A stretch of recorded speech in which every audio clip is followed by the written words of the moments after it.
সূরা কুরাইশ। বিসমিল্লাহির রহমানির রহিম। রহমান রহিম আল্লাহ তাআলার নামে। লিইলাফি কুরাইশ ইলাফিহিম রিহলাতাশ শিতাই ওয়াস-সাইফ।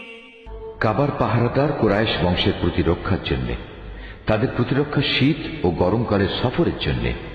ফালইয়াবুদু রাব্ব হাযাল বাইত। তাদের এ ঘরের মালিকের ইবাদত করা উচিত। আল্লাযী আত'আমাহুম মিন জু'ইন ওয়া আমানাহুম মিন খাউফ। যিনি দুর্দিনে তাদের খাবার সরবরাহ করেছেন এবং তিনি তাদের ভয় ভীতি থেকে নিরাপদ করেছেন।